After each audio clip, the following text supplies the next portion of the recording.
Bien-aimés dans le Seigneur, bonjour.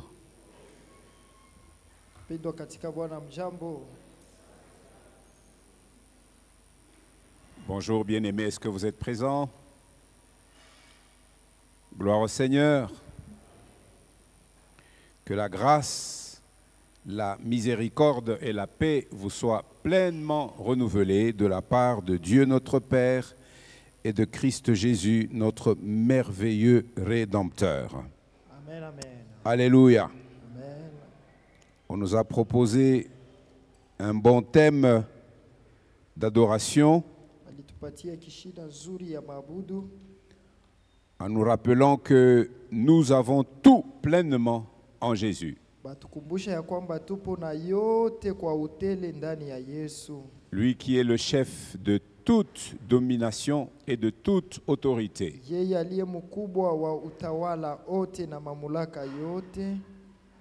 L'apôtre Paul, s'adressant à l'église des Colossiens, il leur dit qu'en lui, Jésus, nous avons reçu une sorte de circoncision.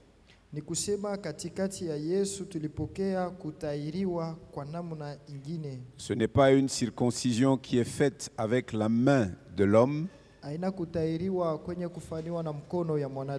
mais c'est la circoncision de Christ lui-même. C'est des choses que nous recevons par la foi. Et le texte qui nous a été proposé nous dit: la circoncision de Christ consiste dans le dépouillement du corps de la chair.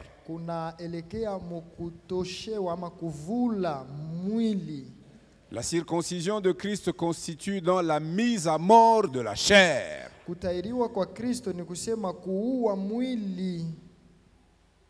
C'est le texte qui nous a été proposé. Colossiens 2, versets 10 à 12.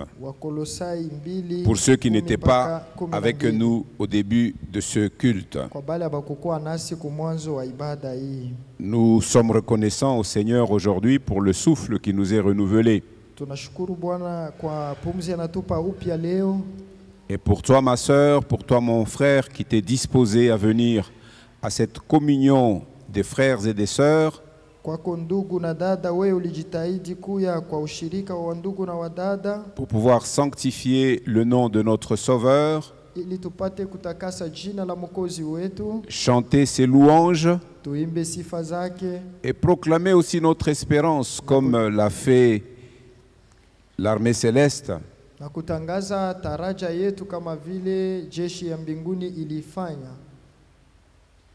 À la fin de la révélation biblique dans le livre d'Apocalypse,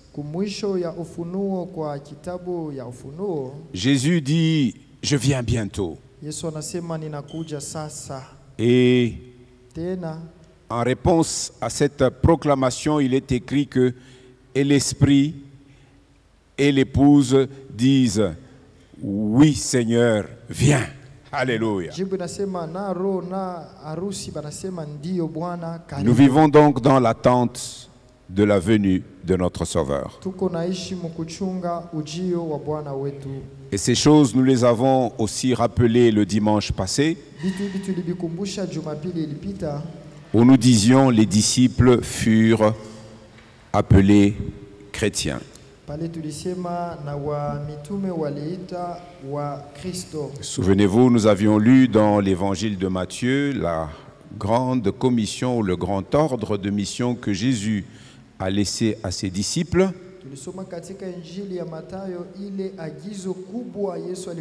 En leur disant: tout pouvoir m'a été donné dans le ciel et sur la terre. Allez, faites de toutes les nations des disciples, les baptisant au nom du Père, du Fils et du Saint-Esprit, et enseignez-leur à observer tout ce que je vous ai prescrit. Tel était le mandat, telle était la mission que le Seigneur a laissée à ses disciples avant de retourner auprès du Père. Et nous avions vu ce que ça signifiait que être chrétien. Je reste aujourd'hui autour du même thème, mais que nous allons aujourd'hui explorer et examiner sous un angle différent. Je pourrais m'exprimer sous la forme d'une question et la réponse qui vient avec.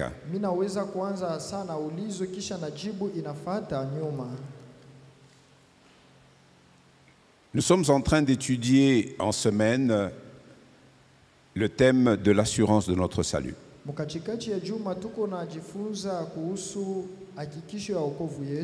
Et nous sommes en train de répondre à une question. Qu'est-ce qui prouve que je suis chrétien? Alors aujourd'hui, je voudrais mettre dans ta bouche une réponse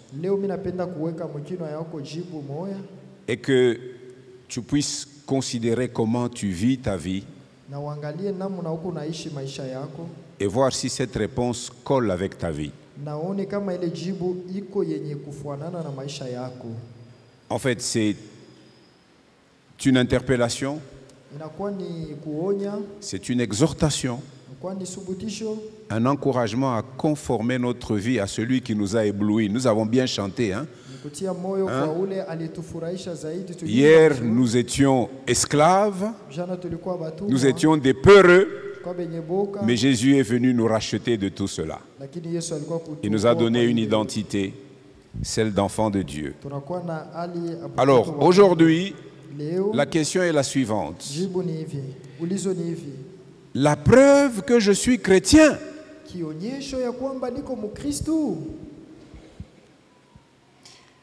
En d'autres termes, je viens, je converse avec toi, je te dis, hé, mon frère Emmanuel, est-ce que tu peux me donner la preuve que tu es chrétien?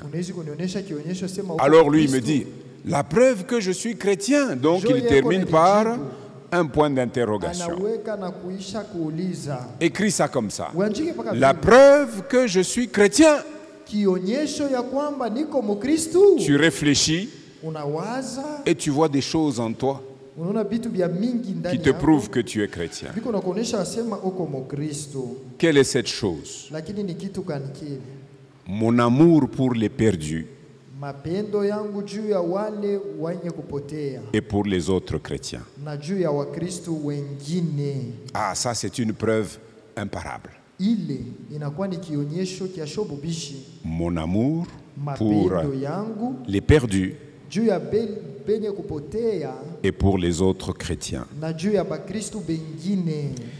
Je vais vous inviter à lire avec moi quelques textes. Le premier, nous lisons dans l'évangile de Luc, au chapitre 19.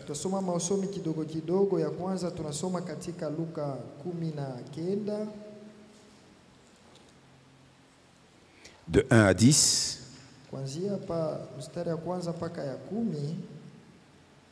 Ce récit nous parle d'un riche juif du nom de Zachée,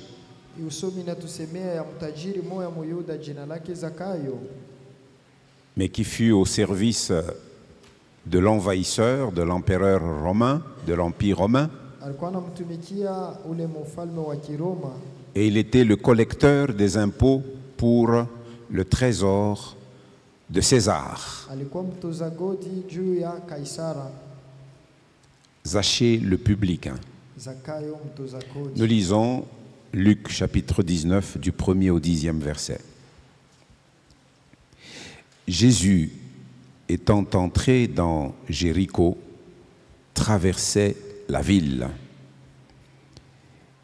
Et voici un homme riche, appelé Zachée, chef des publicains, cherchait à voir qui était Jésus. Mais il ne pouvait y parvenir à cause de la foule, car il était de petite taille. Il courut en avant et monta sur un sycomore pour le voir, parce qu'il devait passer par là. Lorsque Jésus fut arrivé à cet endroit, il leva les yeux et lui dit, « Zachée, hâte-toi de descendre, car il faut que je demeure aujourd'hui dans ta maison. » Zachée se hâta de descendre et le reçut avec joie. Alléluia. Il est venu chez les siens, et les siens ne l'ont point reçu, mais à tous ceux qui l'ont reçu, à tous ceux qui ont cru en son nom, il leur a donné un pouvoir, celui de devenir enfants de Dieu. Verset 6, Zachée se hâta de descendre et le reçut avec joie. Voyant cela, tous murmuraient et disaient, « Il est allé loger chez un homme pécheur. » Mais Zachée, se tenant devant le Seigneur, lui dit, « Voici, Seigneur, je donne aux pauvres la moitié de mes biens. Et si j'ai fait tort de quelque chose à quelqu'un, je lui rends le quadruple. » Jésus lui dit, « Le salut est entré aujourd'hui dans cette maison, parce que celui-ci est aussi un fils d'Abraham. » Verset 10. « Car le Fils de l'homme est venu chercher et sauver ce qui était perdu. » Alléluia. Yesu akaingia na kupita katika Yeriko, na tazama, palikuwa mtu mmoja jina lake Zakayo, mkubwa wa watoza kodi, naye mwenye mali mingi.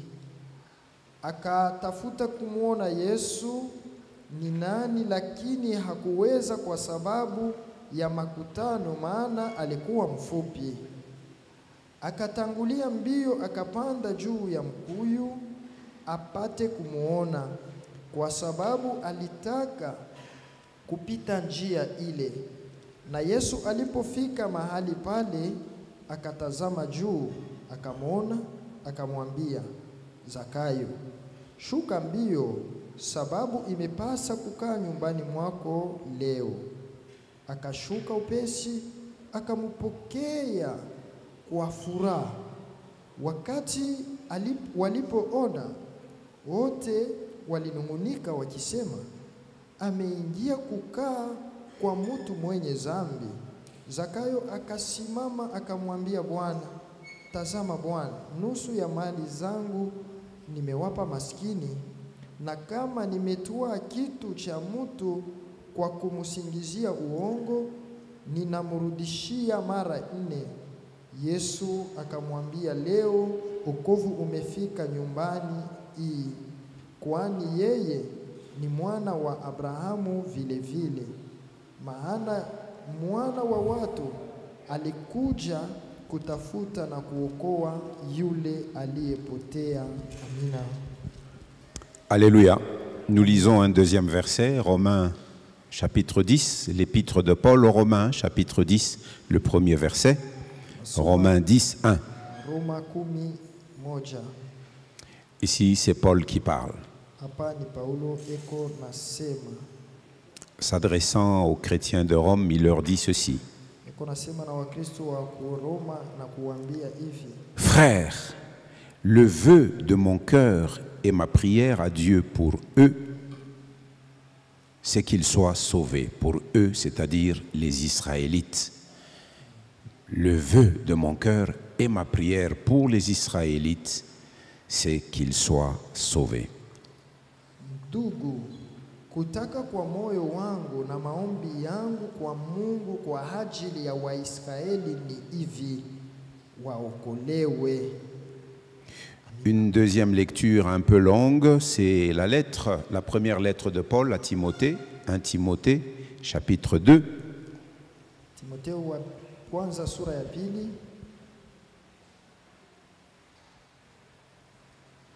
Du 1er au 7e verset. Mstari ya kwanza mpaka ya 7. 1 Timothée chapitre 2 de 1 à 7. Timotheo wa kwanza sura ya pili mstari ya kwanza mpaka ya 7.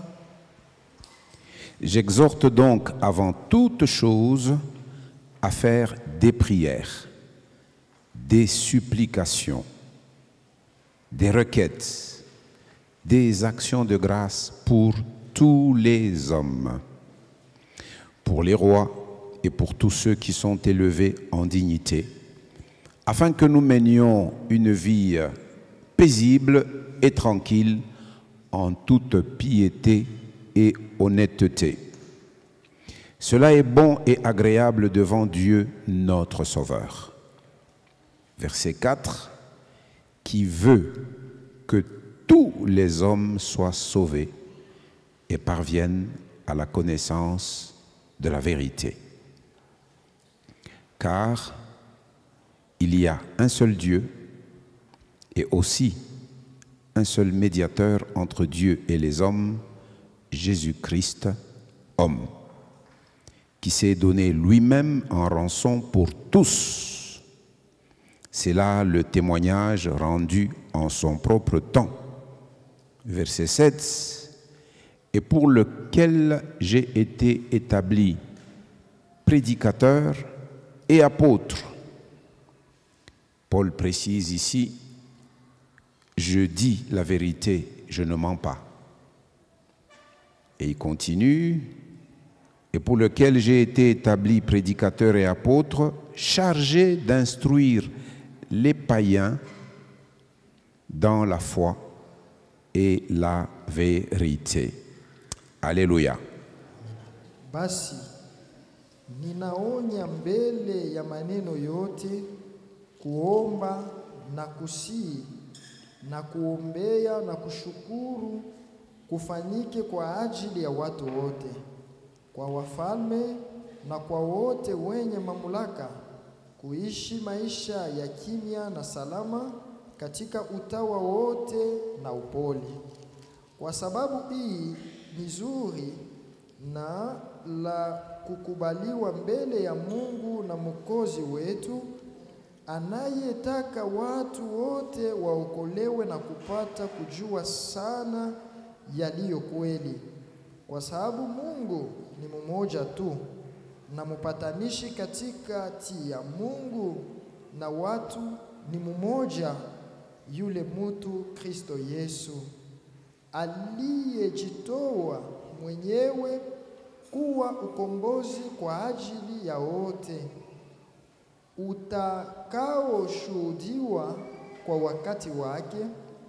Kwa ajili ya maneno haya niliwekwa mhubiri na mtume. Ninasema kweli katika Kristo, sisemi uongo, mwalimu wa mataifa katika imani na kweli. Amina. Et un dernier extrait qui nous parle de l'amour. 1 Jean chapitre 3, 14 et 15.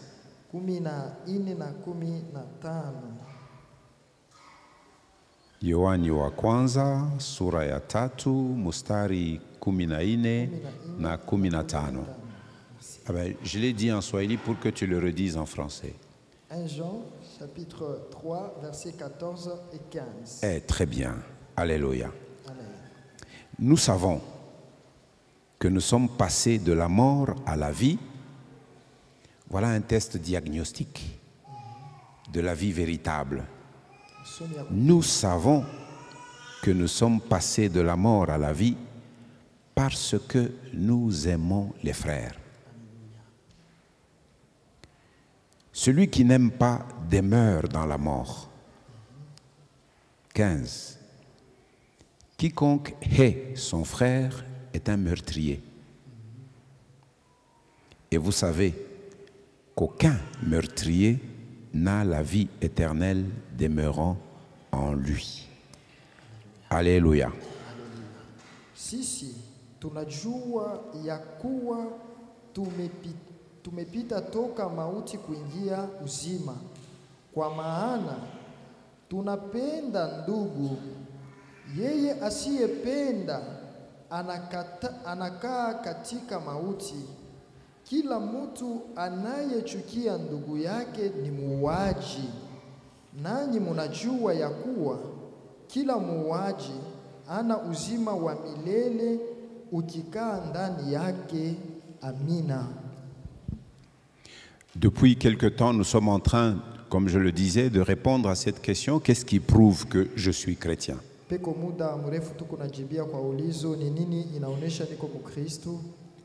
À l'introduction que nous avions donnée en réponse à cette question, nous avions donné l'illustration d'une femme qui contracte une grossesse.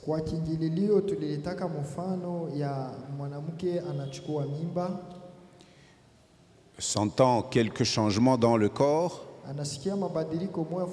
elle peut aller dans un centre de santé ou à l'hôpital pour consulter. Et lorsqu'on lui fait des examens et que le professionnel de la santé, infirmier ou médecin lui disent: Madame, vous êtes enceinte.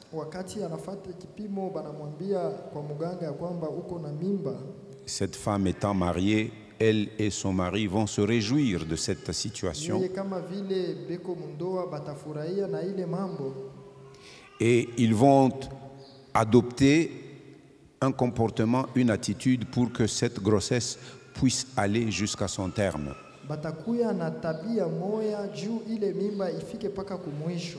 Et au fur et à mesure que cette grossesse évolue, ils voudront constater les changements qui accompagnent une grossesse qui évolue normalement. À partir d'un certain âge, la maman attend de sentir que quelque chose bouge dans son ventre. Tel fut le cas de Rebecca, l'épouse de Isaac. Isaac avait beaucoup prié pour que l'Éternel ait compassion de lui et de son couple. Et pourtant, il était l'héritier de la promesse que l'Éternel avait faite à son père Abraham.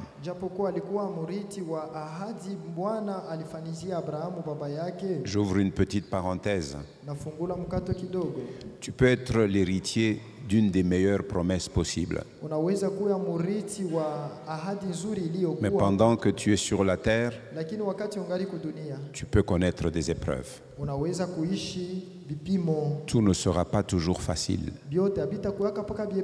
Il a fallu à Isaac aussi de prier Dieu. Et il est écrit que Dieu l'exauça et sa femme conçut. À un âge donné de la grossesse, il y avait du mouvement dans le ventre. Le mouvement était tellement fort que Rebecca s'est sentie incommodée.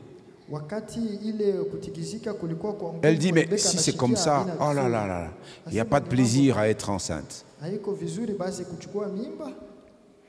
Une femme enceinte, donc, quand la grossesse évolue, elle veut voir des signes.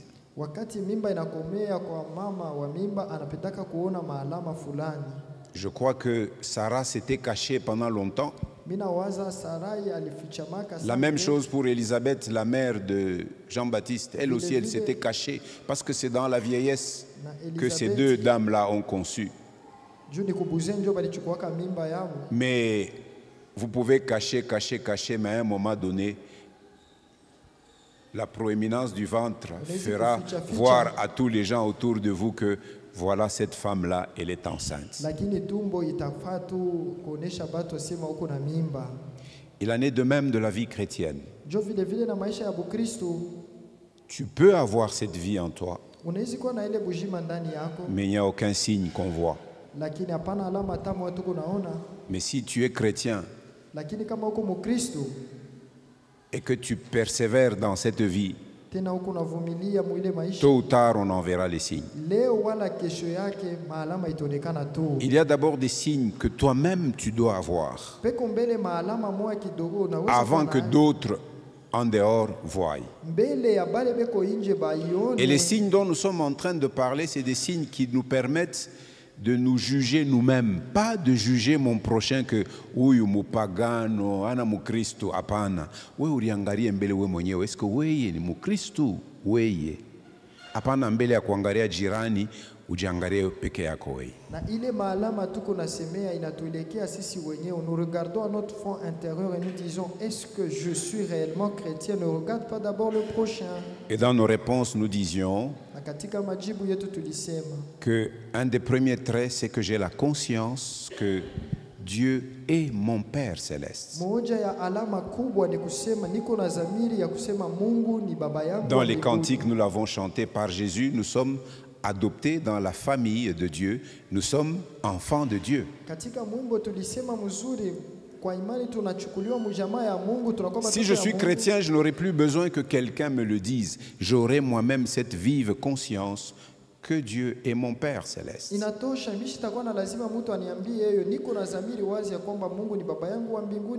Nous en avons longuement parlé en semaine. Le deuxième trait caractéristique, le deuxième signe, nous avions dit que nous aurons une plus grande confiance dans la prière, qui est une conversation avec ce Père céleste. Suis-je chrétien? Oui, je le suis. Parce que je suis enfant de Dieu. Parce que j'ai confiance en mon Père et je parle avec lui comme un enfant parle à son Père. La prière ne sera plus quelque chose d'obligé ou de mécanique. Ça sera un mode de vie. De la même manière que je respire, je prierai Dieu. Je parlerai avec mon Père céleste. Troisième signe, j'aurai de l'amour pour écouter mon Père me parler et j'aurai la capacité de comprendre ce qu'il a déjà dit et qui est consigné dans l'Écriture. La capacité de comprendre l'Écriture, ce n'est pas la même chose que la faculté de comprendre les mathématiques ou toutes ces sciences compliquées que nous étudions dans les facultés séculaires. Non.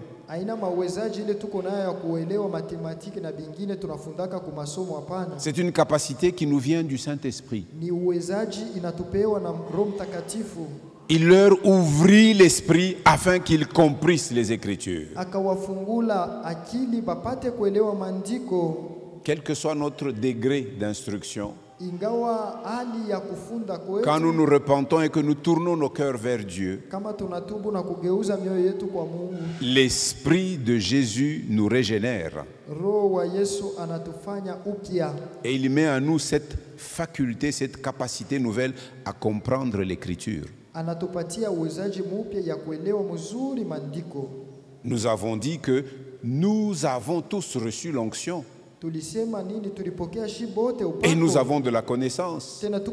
C'est une connaissance qui ne passe pas par l'intellect, mais c'est une connaissance directe que le Seigneur dépose dans notre esprit.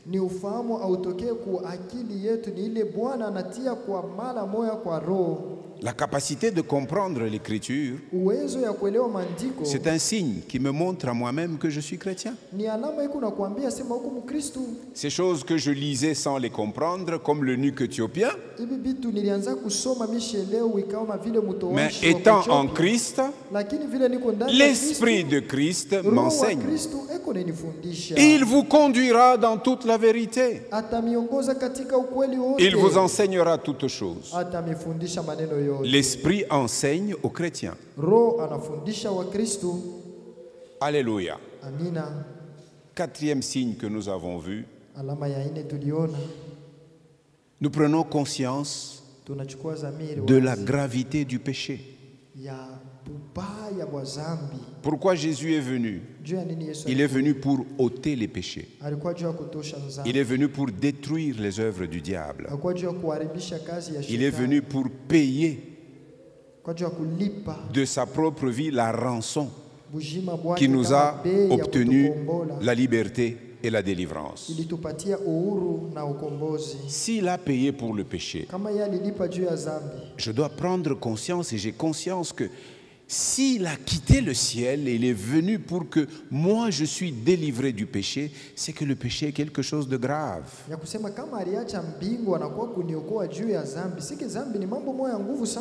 Je comprendrai que Jésus est venu me délivrer de la puissance du péché et du plaisir du péché. Je ne prends plus plaisir au péché.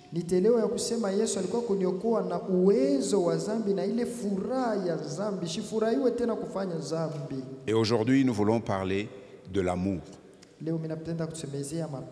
La preuve que je suis chrétien. J'ai de l'amour. Amour pour qui? Amour pour ceux qui sont perdus. Et amour pour ceux qui sont mes frères. Alléluia.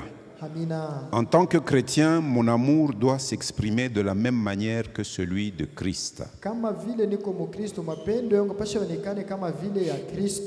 Nous avons lu ensemble Luc 19. Jésus était en marche vers Jérusalem. Il est écrit que lorsque les temps furent accomplis, Jésus prit la ferme résolution de monter vers Jérusalem.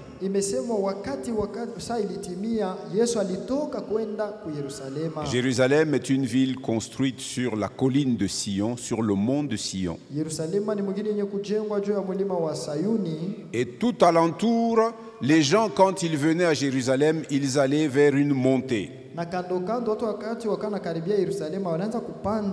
Et dans le texte de Luc 19 que nous avons écrit, Jésus étant entré dans Jéricho, sa vision, sa pensée, c'était de traverser la ville de Jéricho.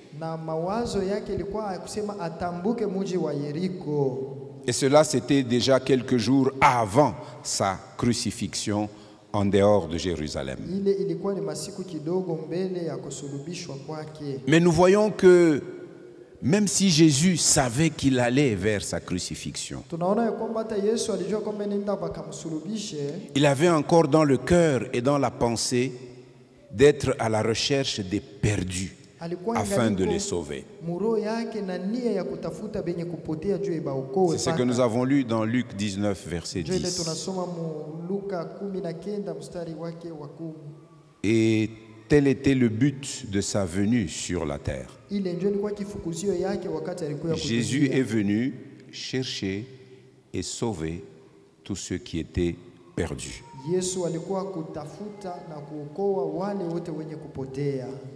Alléluia.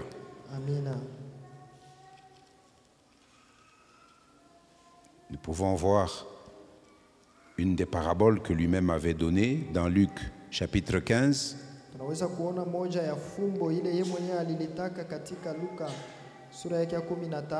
Luc 15, versets 3 à 7. Chaque fois, Jésus allait chez les gens qui étaient méprisés dans la société juive. Nous allons revenir un peu sur le cas de Zachée, mais lisons encore cette parabole de Jésus. Luc 15, versets 3 à 7. Mais il leur dit cette parabole. Quel homme d'entre vous, s'il a 100 brebis et qu'il en perde une, ne laisse les 99 autres dans le désert pour aller après celle qui est perdue jusqu'à ce qu'il la retrouve? Mtu gani mwenye kuwa na kondoo 100 akipotesha mmoja, asiyeacha 99 jangwani na kutafuta yule aliyepotea hata anamuona? Lorsqu'il l'a trouvé, il la met avec joie sur ses épaules. Akimuona anamuweka juu ya mabega yake akifurahi. Et de retour à la maison, il appelle ses amis et ses voisins et leur dit: réjouissez-vous avec moi, car j'ai trouvé ma brebis qui était perdue. Anaita rafiki na jirani akawaambia, furahini pamoja nami kwa sababu nimeona kondoo yangu aliyepotea. Et Jésus fait l'application de cette parabole au verset 7. De même, je vous le dis, il y aura plus de joie dans le ciel pour un seul pécheur qui se repent que pour 99 justes qui n'ont pas besoin de repentance. Itakuwa furaha katika mbingu juu ya mwenye zambi mmoja anayetubu kuliko watu wenye haki 99 wasiohitaji kutubu. Le but principal pour lequel Jésus est venu sur la terre, c'est de rechercher tous les perdus et de les sauver. Zachée, nous l'avons dit, il était un collecteur d'impôts.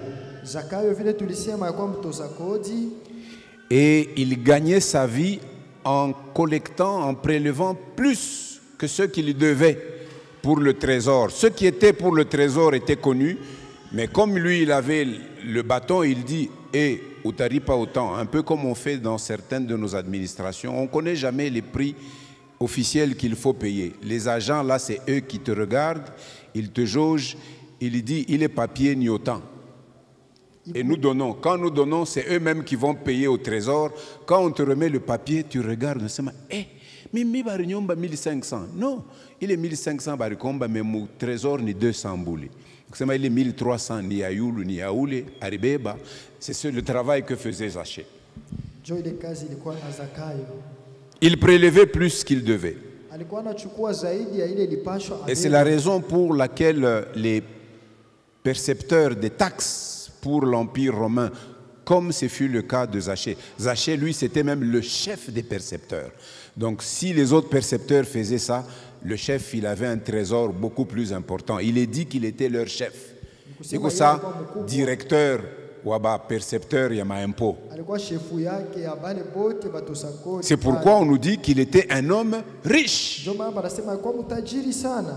Et ces gens-là étaient méprisés par les Juifs, surtout les Juifs qui pratiquaient la religion juive.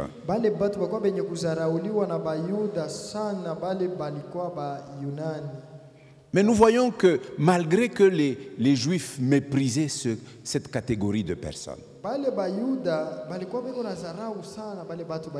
mais Jésus manifeste de l'intérêt pour celui-là.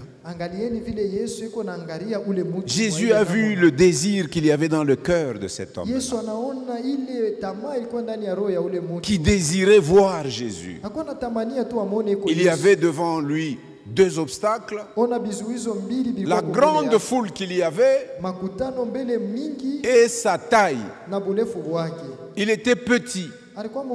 Ces deux choses constituaient un obstacle pour qu'il puisse voir Jésus. Mais ce désir le tenaillait tellement. Il a regardé autour de lui. Il a vu que la trajectoire qu'il suit, comme il doit sortir pour aller à Jérusalem, c'est comme ça. Il court. Il voit un arbre, le sycomore, il monte dedans et sur une branche.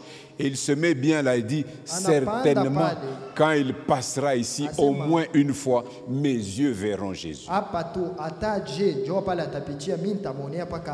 Et comme Jésus lit ce qu'il y a dans nos cœurs,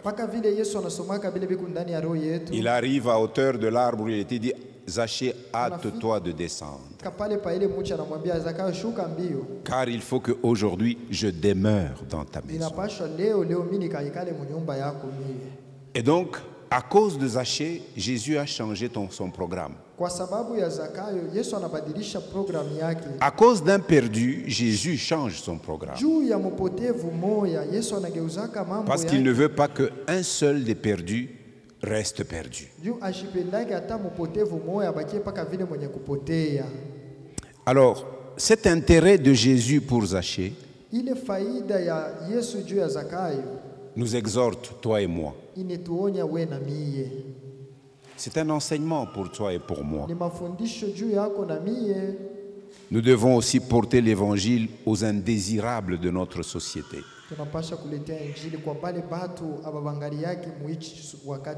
J'ai suivi la nuit un audio de quelqu'un qui se lamentait des bandes des jeunes qui maltraitent les gens sur certains passages dans la ville de Lubumbashi. Ici, on parle de la route de la Katouba, pas les Pamatingitingi, la route de Katouba, et ici sur la route de la Gécamine, à côté de, comment ça s'appelle l'école ici? Chondo, l'école Chondo. Parce qu'il y a une bande de jeunes, la nuit tombant, ils s'enduisent d'huile de frein, de sorte que tu ne peux pas les saisir. Mais eux, quand ils viennent, ils saisissent les hommes, on te trempe dans l'eau 1001 fois et puis on te dépouille de tout ce que tu as. On peut même te couper avec des machettes et ils font ça, semble-t-il, tous ces jours-ci. Et dans la vidéo, vous sentez que cette catégorie de personnes, c'est vraiment des indésirables. Mais voilà, Jésus est venu pour tous les indésirables de la terre, pour qu'ils aient le salut. Un chrétien authentique, il ne fait pas d'acception de personne. Chaque fois que tu as l'occasion de rendre témoignage de Jésus, rends témoignage, même si la personne qui est devant toi est indésirable.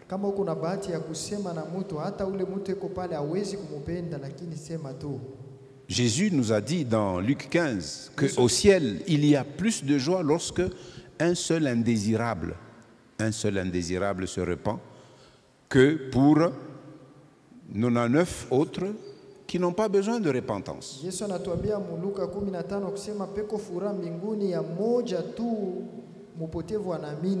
Je suis chrétien. Je dois le manifester par l'amour que j'ai de voir les perdus être sauvés. Paul avait ce souci pour ses propres frères, les Israélites. Mais nous, les chrétiens, tellement que nous connaissons les défauts des membres de nos familles. Certains, nous prions même pour qu'ils ne voient pas notre maison, pour qu'ils ne viennent même pas chez nous. Seigneur, sans effet. Quand il formera le projet de venir nous visiter, qu'il se perde, brouille son GPRS. Moi je suis au nord, montre-lui que je suis au sud. Tellement que, à nos yeux, ils sont indésirables. Ce que je dis là est vrai. Nous vivons souvent comme ça. Mais Paul, il écrit aux chrétiens de Rome, il dit, vous savez mes frères chrétiens romains, le vœu de mon cœur et ma prière à Dieu, c'est que mes frères les Israélites soient sauvés. Ces frères qui ont cherché à le tuer 1001 fois. Mais lui, il cherchait qu'il soit sauvé et qu'il parvienne à la connaissance de la vérité. Est-ce que nous avons la même attitude vis-à-vis de nos propres frères, vis-à-vis de nos proches? Aujourd'hui, beaucoup de chrétiens, nous vivons de manière à mépriser les gens de nos propres familles. Et la lumière de Christ n'est plus reflétée par nous dans nos familles. Combien de chrétiens exercent encore ce ministère de réconciliation dans leur famille? Nous sommes prompts à parler de Christ aux gens de l'extérieur de nos familles. Et pourtant, notre Jérusalem, c'est nos proches. Ceux avec qui nous avons été suscités. Parlons-leur d'abord. Prenons l'initiative de leur parler. Pendant que je parle là, le Seigneur fait défiler dans ta pensée les noms des personnes. De ceux de ta famille auxquels tu ne parles pas. Toi, tu as connu la vérité, mais tu veux les laisser dans les ténèbres. En cela, tu pêches.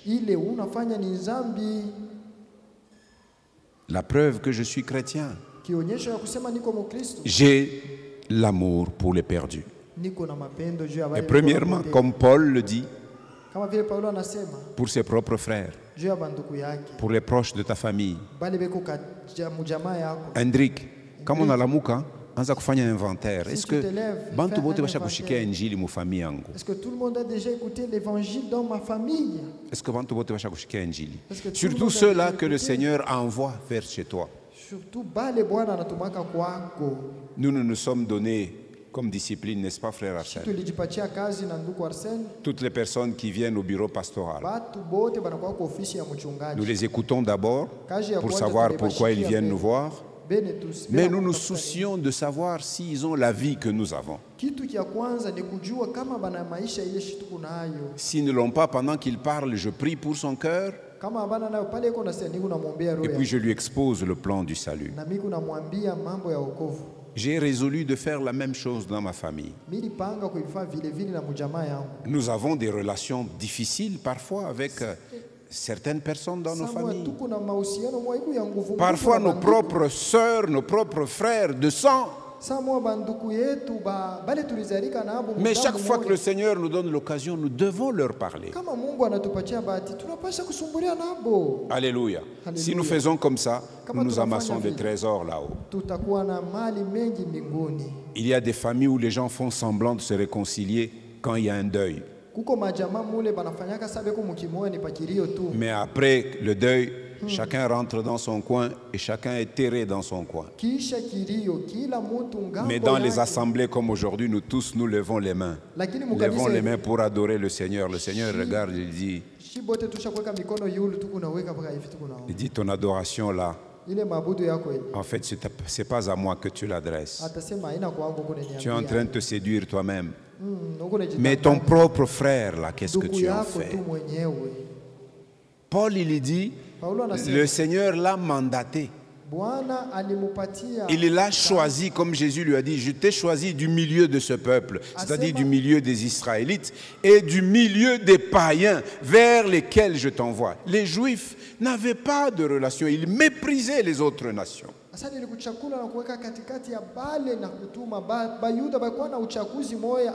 Mais Jésus le charge pour être l'apôtre des païens, pour les instruire dans la foi et dans la vérité. Nous devons avoir comme signe manifeste de notre identité chrétienne l'amour pour tous ceux qui sont perdus.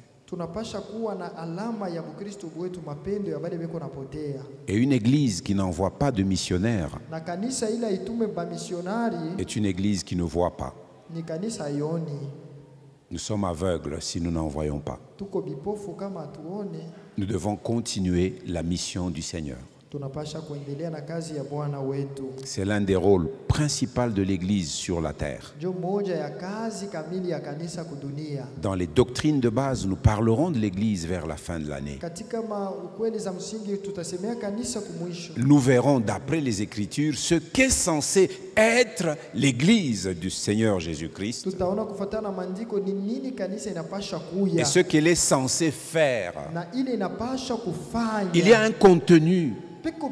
Il y a une manière de vivre et une manière de faire et des choses à faire. Parfois, nous dépensons notre énergie dans des choses secondaires. Jésus a dit, faites des disciples. C'est-à-dire, recrutez des gens que vous allez faire asseoir pour leur transmettre ce que moi-même je vous ai transmis. Tu dois d'abord savoir qu'est-ce que Jésus t'a transmis en tant que chrétien. On ne nous dit pas d'enseigner aux gens comment ils doivent être prospère dans les affaires, c'est bon, ça, les écoles séculières sont là pour ça. Mais nous ici, nous devons façonner les disciples du Seigneur. Des gens qui dans leur vie vont refléter quelque chose du caractère de Christ. Alléluia. Amen. Dieu veut que tous les hommes soient sauvés. Jésus a commencé cette mission et il l'a laissé à l'Église. Et il nous a donné le pouvoir pour cela.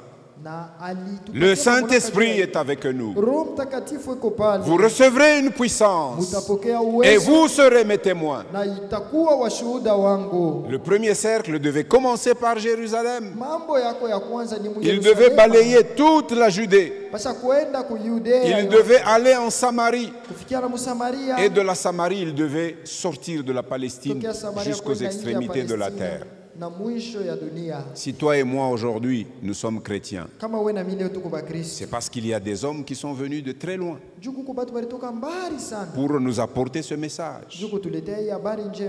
Peut-être que toi tu n'as pas la force d'aller loin, mais d'abord ta propre famille.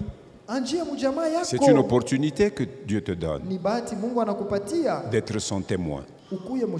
Si tu es le Christ, si tu es de Christ, tu dois avoir de l'amour pour les perdus. Et cet amour doit être manifeste. Ma prière, c'est que nous soyons tous renouvelés dans notre intelligence. Nous devons parler avec persévérance, avec patience. Tant que le Seigneur nous redonne l'occasion, parlons avec persévérance et patience. Vous savez, tous les rochers ne se brisent pas au premier coup de marteau.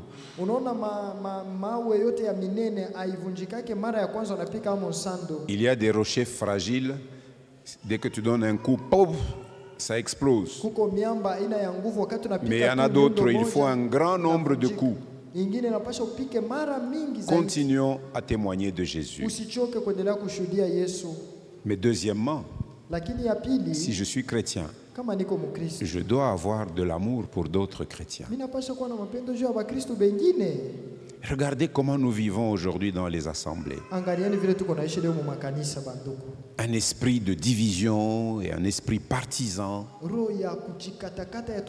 Les chrétiens se méfient les uns les autres. C'est au point que quand vous leur donnez des invitations pour venir à une agapé, ils ne viennent pas.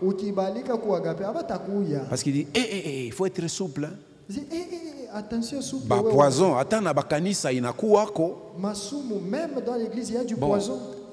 Est-ce que ni kanisa ya Yesu ile kuna semezea ou bien ni kanisa gani? Il s'agit de l'église de Jésus-Christ ou d'une autre église, bien-aimé. Quel est le trait caractéristique d'un enfant de Dieu? C'est l'amour. C'est l'amour. Et cet amour, nous devons nous le montrer les uns les autres.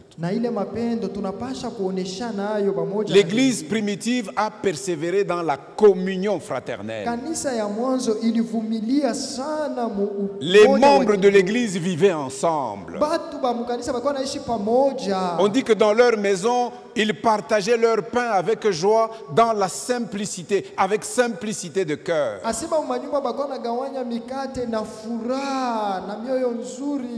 Il y a des gens dans l'assemblée, quand nous disons aujourd'hui, ne soyez pas pressés de partir. Parce que juste à la fin, nous aurons un petit partage. Je n'ai pas le temps. Eux, ils n'ont jamais le temps. Jamais le temps. Ils sont là et disent, bon, je suis venu pour écouter la parole, moi ça me suffit et puis je m'en vais. Non, ce n'est pas ça. Être chrétien. Et ce comportement se généralise. Les gens se méfient les uns des autres. S'il a un inconfort et qu'il se déplace de la table où il est assis avec des frères, il sort. Quand il rentre, il ne prendra ni le verre ni la bouteille qu'il a laissée là, en disant « Je ne suis pas sûr de l'état d'âme des gens qui sont autour de moi. »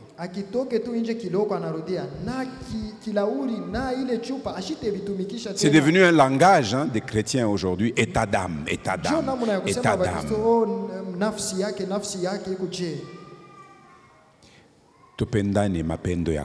Aimons-nous du véritable amour, bien-aimé. L'amour véritable ne soupçonne pas le mal. Regardez avec moi 1 Corinthiens 13.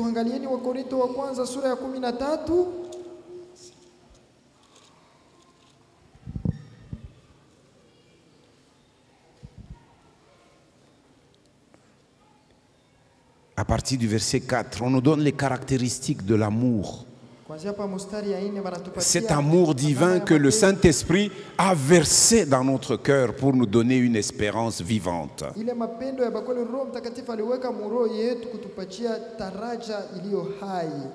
La charité ou l'amour, la charité est patiente.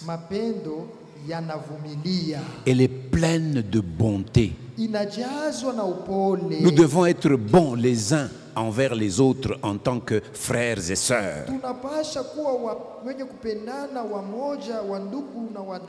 La charité n'est point envieuse. La charité ne se vante point. Elle ne s'enfle point d'orgueil. Elle ne fait rien de malhonnête. Elle ne cherche point son intérêt. Elle ne s'irrite point. Écoutez ce que je disais, elle ne soupçonne point le mal.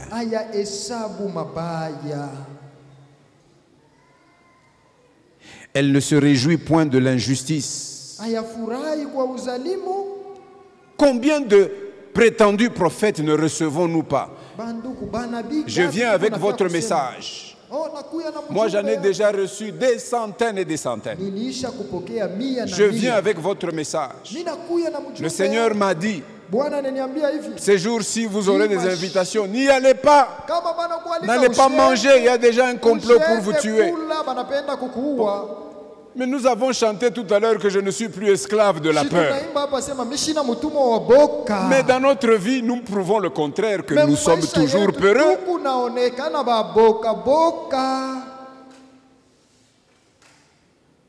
Mais au milieu de mes frères, les véritables, et l'esprit me montre mes frères, les véritables. J'ai l'esprit avec moi qui me fait discerner que celui-ci c'est mon frère. Celui-ci c'est mon frère. Je l'aime de l'amour du Seigneur, il m'aime de l'amour du Seigneur. Je ne peux pas soupçonner le mal en lui.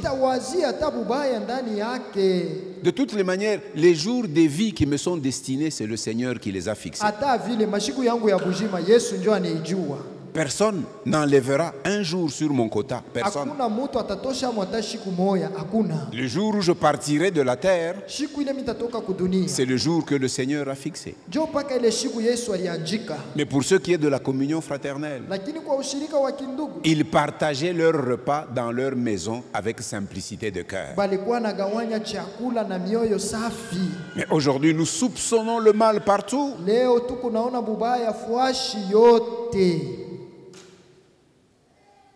Bon, il moi qui n'a pas choix.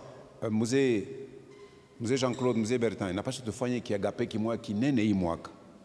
Tout a invité Kanisa Monene, qui s'est mis à faire une liste de présence, mis à nani atakoui.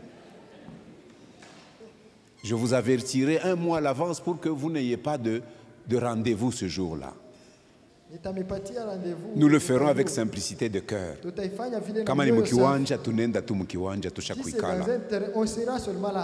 Moi, je me souviens à l'époque quand on était dans notre commission, hein, mère, père, wakati ya commission de construction, quand on faisait le travail pour construire ce temple, nous avions régulièrement des agapés auxquels nous associons les frères. Et nous étions passés champions. Quand c'est la commission qui organise, les gens venaient parce qu'il y avait de la joie.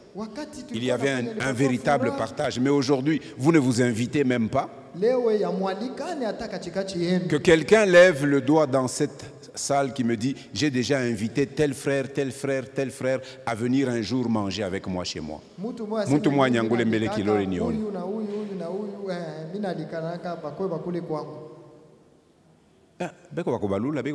sont là quand même à compter. Et maintenant vous autres. Pour partager, il n'est pas dit que tu dois avoir beaucoup. Autour du manioc et des arachides. Tu dis, mon frère, moi ma joie c'est que tu sois venu chez moi. Et puis vous commencez à parler de votre salut commun, de la mission que le Seigneur vous a laissée. Autour Yankalanga na Mooko, je vous jure qu'il y aura une grande joie. Autour du manioc et des arachides, il y aura fura kabisa. Ne crois pas que ceux qui doivent inviter, c'est ceux qui vont préparer poulet, du riz avec plein de mafuta. Non. Mooko tu Nankalanga inaeneana. Ushiwazi akisha kualika ifo ukuwe na karamu kubwa, les manioc et les arachides suffisent déjà. N'est-ce pas? Moi, j'ai transformé les réunions du collège des anciens et le conseil paroissial en moment de partage. N'est-ce pas, Mama Bo? Hein?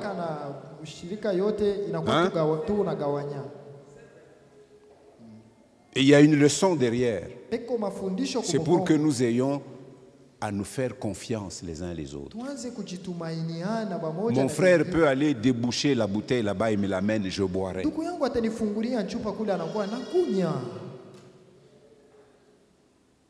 Mais je ne sais pas si vous êtes vous aussi avec les mêmes dispositions de cœur. Nous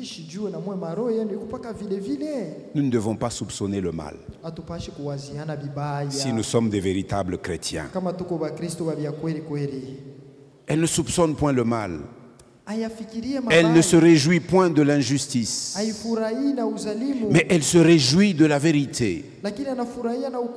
Elle excuse tout. Elle croit tout. Elle espère tout. Elle supporte tout. Monsieur Simon, il faut supporter les faibles de l'armée céleste. Hein? Nous en parlons souvent, toi et moi, n'est-ce pas? Hendrik, il faut supporter les faibles du groupe de louanges. Parce que l'amour supporte tout. Jésus nous supporte. Si nous sommes unis à lui, il nous communique de son caractère, nous devons être capables de supporter. Ataba na kubenga je we supporter. Est-ce que nini bari kubenga kupita ile bari mubenga ka Yesu? Est-ce qu'on t'a insulté plus que comme on a insulté le Seigneur? Lui on l'a dénudé totalement. Et il a supporté. Il dit considérez celui qui a supporté contre sa personne une telle opposition de la part des pécheurs.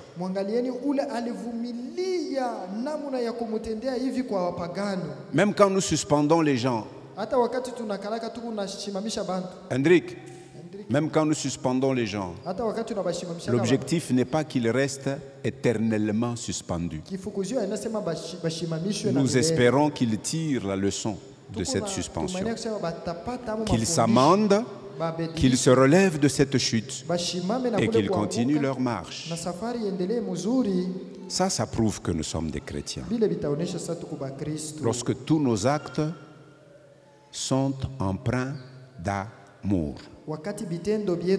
Est-ce que nous pouvons chanter ensemble ce cantique? Dis, donne-moi un peu recueil des cantiques et des chœurs.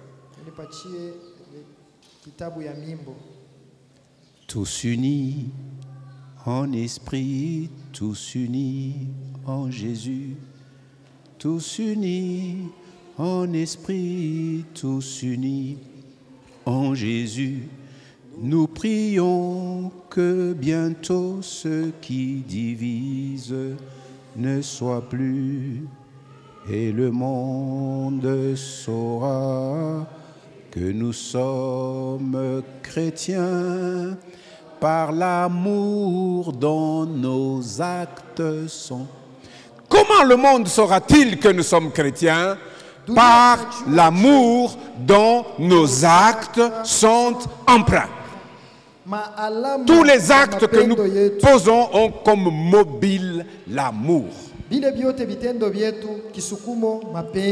Je vous lis le texte de ce cantique et nous le chantons. Tous unis dans l'esprit, tous unis en Jésus. Nous prions que bientôt ceux qui divisent ne soient plus. Le refrain et le monde saura que nous sommes chrétiens par l'amour dont nos actes sont empreints. Amour envers les perdus, amour envers nos frères et nos sœurs chrétiens. Nous marchons côte à côte et la main dans la main. Groupe, vous pouvez monter.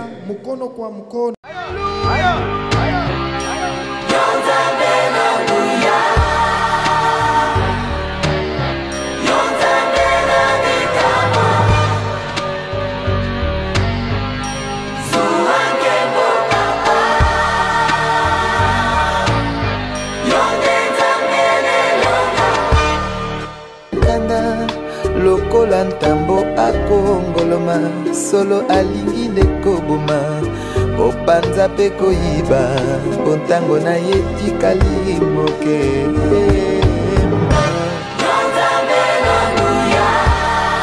ozalisi ya likolo na se mokili esima